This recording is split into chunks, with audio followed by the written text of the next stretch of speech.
Is a message from a person who really wants to be PM one day. Hi everyone, so today we are going to be talking about male body positivity. So, whilst it's great that we do talk about female body positivity, we need to start focusing on the other half of the population, which is men. And I'll explain why. So, first, let's set the scene. What is the ideal male body type? The ideal male body type is something called the Dorito shape. Basically, for those of you who don't know, it's an upside down triangle, like that. So it's pretty much broad shoulders, narrow waist. And Hollywood loves to cater to this ideal body shape. Basically, I'm sure you have seen in shows or movies or whatever, basically the main male actor going shirtless and showing off all these ripped muscles, the defined six pack and all of that. But one of the ways that they achieve this is very dangerous. And I'll explain why. But first, I'm going to need some help. Let me teach you all about basic male biology. Right here. I don't have a male model or a male picture graph or whatever, but I do have a male husband, and a pen to poke him with. So we're gonna have to make do. So let's look at some basic biology. So like every single human, we all have muscle tissue. Obviously, muscle tissues have a lot of uses. So when we look back at history and very distant ancestors, we know that we developed muscles to use tools, to lift heavy objects, maybe in some cases to run away if there's danger, or in most cases to hunt animals. But just like every single human, men also have fat deposits. Fat deposits actually have many uses. So fat deposits actually have many uses. One of those uses is to help store energy. So basically, if our very, very distant ancestors could not get food, they would have fat deposits and that would keep them going. Some of the other uses of fat deposits is actually to keep us safe. So if you look at our hand, it doesn't have much fat on it. That's because it's used for gripping things and we don't really need fat on it. But if you look at around our waist, everyone has fat deposits. It's a form of protection and protects us. For example, I'm going to have to poke you now. So if I poke my husband in the ribs area, it's very uncomfortable. If, however, I poke him with this pen you can't see that, but okay, I'm gonna try and basically though, if I poke him here around where there is fatty tissue and fat deposits, he doesn't feel that much. It tickles. And again, that's for our protection. It's part of nature, and there is nothing wrong with having fat deposits. It's just a part of us. Okay, you've been abused. Thank you. So now that we've looked at muscles and fat tissues, so one of the things that we should all remember is that these fat deposits cover up well-defined abs. It's why we don't see these abs in real life, because they're covered by fat tissue, again, which is normal. So now you're probably wondering, okay, so how exactly is it dangerous to show these abs? Well, one of the ways that they achieve this is through a process called drying. Here's Henry Saville explaining it in an interview. If you're doing a shirtless scene, what's that you have to dehydrate yourself? Oh, yeah. That's the worst part of it. Like, diet is difficult and you're hungry, but when you're dehydrating for 3 days, you get to the point on the last day where you can smell water, like, nearby. So why do you do that? To get super toned? It gets it makes your skin really thin, so it sits on the muscles. Wow. Yeah, it's... And Henry Saville isn't the only one to do so. Here's Hugh Jackman explaining it in another video. You've got a particular regimen for when you're going to do the shirtless scene. I heard you've got what's the... I find out the date, which is the shirt off thing, and it's about a 3-month run up. So you've got to be in pretty good shape, but the 3 months before is very specific.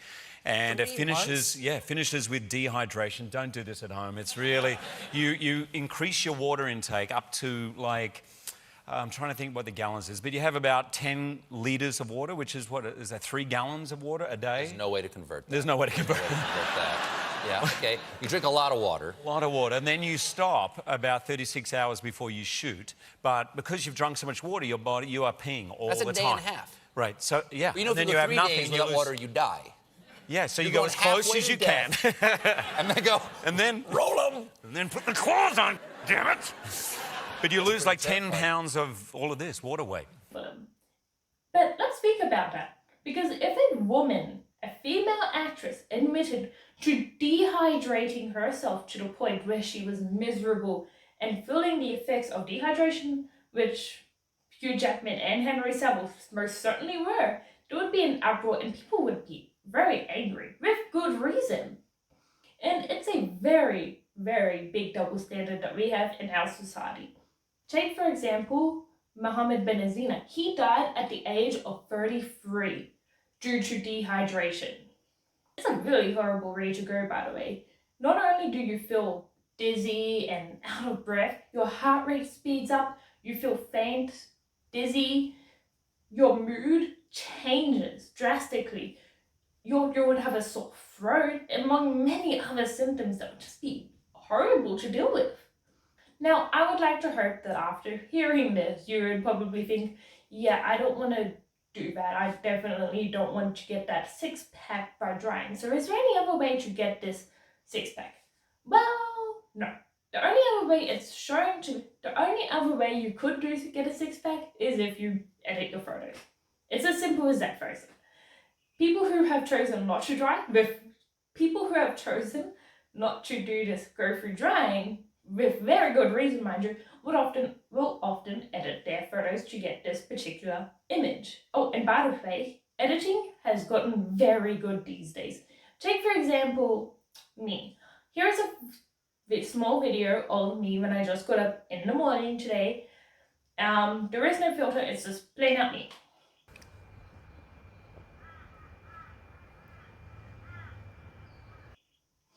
Now, look at this next video. It's a video I took with a simple filter.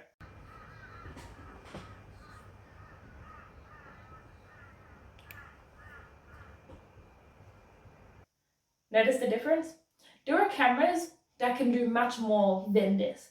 There are filters that can do much more than what I just showed you, and it is getting harder and harder to tell them apart from reality. Now, let's say, for example, you don't have the super amazing camera that allows you to put a filter in the first place. There are apps such as Facetune that are extremely easy to use and extremely to edit to make it look like you're absolutely flawless. We have seen young girls look at these photos on Instagram and not be able to tell apart reality. These young girls sometimes become anorexic or develop depression, among many other things, and can lead to other future problems about having body and self-confidence. Yet, for some reason, we don't seem to be focusing mostly on males, when there are male influencers who are changing how they look. For example, take Dr. Mike. Dr. Mike is on YouTube mostly, and he does wonderful, amazing educational commentary about the human body and he's just awesome about the stuff he promotes. And when you look at and you can see on his YouTube videos, he's a relatively fit guy, he's healthy. You would think that he wouldn't want or feel a need to edit his photos when he posts them on Instagram. But when you do look at his Instagram, you do see edited photos.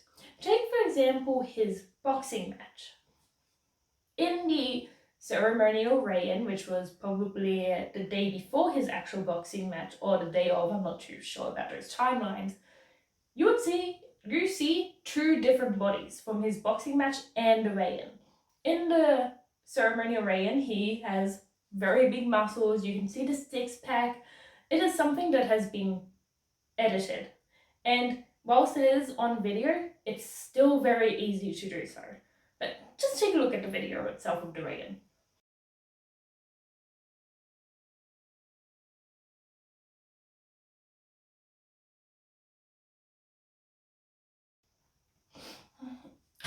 Now, let's look at for the filming of the actual boxing match, which someone has taken on their phone and he posted through Instagram.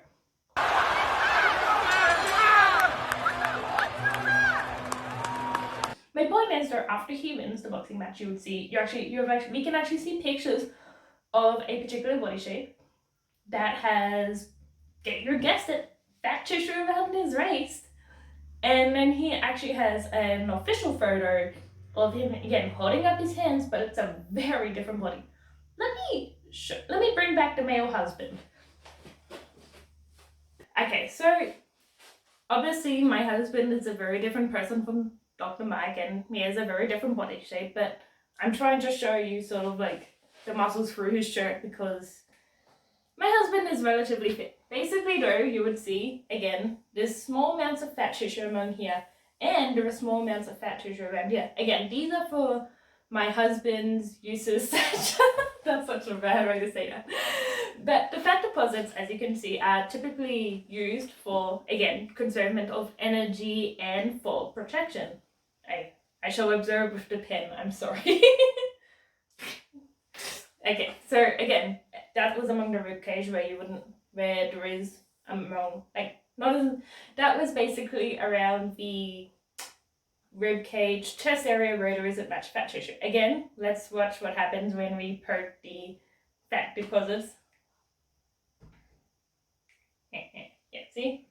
So basically from what I just showed you, we could see that even though my husband is a very different shape from Dr. Mike and has a very different body type, we could sort of see how he has muscles on the top half and fat deposits on the bottom half, just like Dr. Mike has in this picture. Again, this is healthy and this is normal. There is nothing wrong with this. There is nothing wrong with that image, and it is an image that we should be promoting more often. But if you look at Dr. Mike's second official photo, where he is, showing off his muscles, we can see there are muscles where they weren't supposed to be, and it's edited, and it is severely edited because, and in some ways, does not look natural or attractive. I'm not trying to call out Dr. Mike and say he's a bad person. He's an awesome person who does awesome things for the YouTube community and does awesome things for the world. Like, the guy has donated beyond thousands for charity, and he has educated millions of people, and he's an overall great dude. And I'm not trying to call him out, I'm using him as an example because people look up to him, and when they see his YouTube videos and see his Instagram photos, people are going to have a certain trust. They're going to have a certain trust that he shouldn't be editing his photos in a certain way. He's a doctor. He shouldn't really need to. People would assume that is what he naturally looks like.